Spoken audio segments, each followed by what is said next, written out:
Hey guys, welcome back. We're now into 2021, so hopefully we can clearly see the light at the end of the tunnel. A few more weeks and maybe a couple of months, and hopefully we're out of this. Tonight I wanted to talk a little bit about hotel workers and hospitality workers as a whole. I've been getting some questions and I've been getting some comments about how certain people in the industry are getting out of the industry, and they're applying for jobs outside of the industry, and they're not even getting callbacks. And I guess part of me I can understand. I mean, there's probably a lot of people flooding the marketplace with resumes because that's just the time that we're in. But I wanted to take the time to really highlight you as hospitality workers and hospitality managers, but also speaking to those who are doing some of the hiring. And I don't know if this is going to resonate with anyone or not. And in fact, I don't know if anything that I say resonates. I do this because I generally do care, and I want to give back where I can.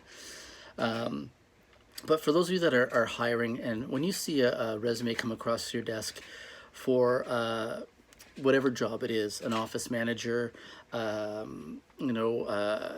bank worker, I don't pick the job, and you see a resume that, housekeeping manager or front office manager from a hotel, don't arbitrarily just throw it away saying, they don't have experience. And I'll tell you why, at least my thought why. A number of years ago, I changed my hiring practices. I got away from hiring for experience, and I started hiring for passion.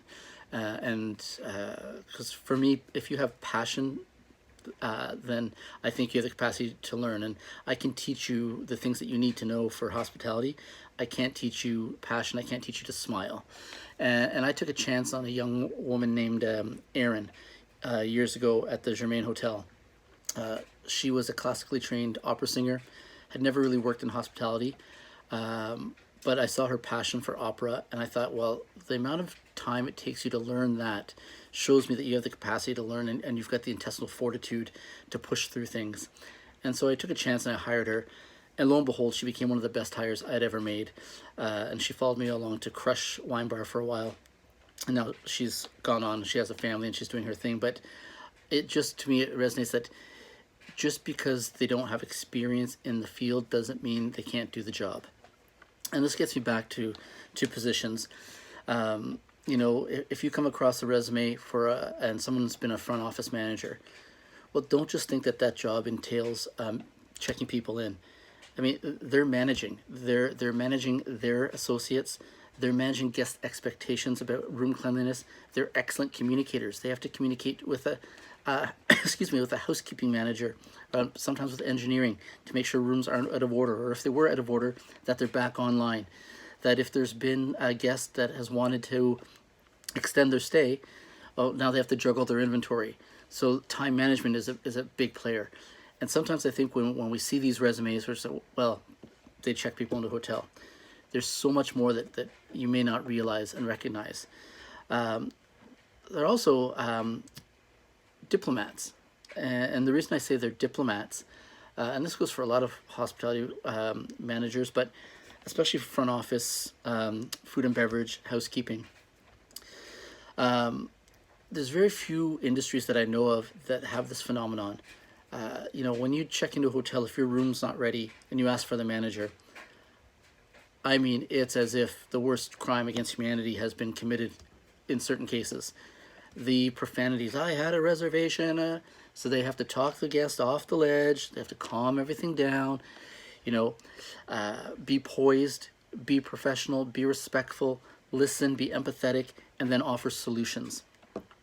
I can tell you, chances are when you go to your doctor's office, if the doctor is not ready on time, we're not screaming bloody murder.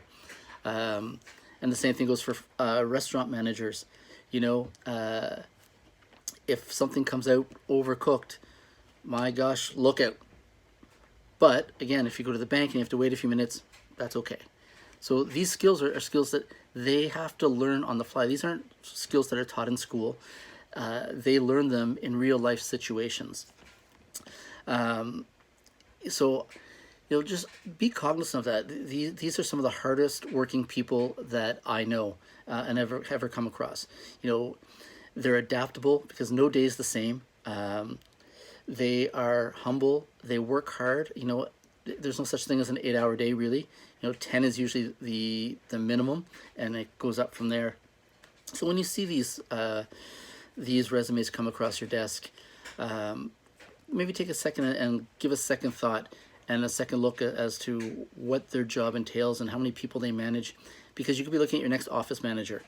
Because believe it or not, a hotel really is just a big office. Some of these managers, they're managing down, they're managing up, they're balancing, I say, individual guest requests. So you could have future stars on your hand if you just gave them a shot. And again, I'm not saying that any other industry is not as difficult. Please don't take it that way. I'm speaking for people that I respect and know in this industry, and the work that they do, and speaking to the points that, you know, sometimes that regular people don't see the behind the scenes. You know, I look at housekeeping. People think, well, the housekeeping manager, they just make sure the room's clean. Of course, but what else do they do?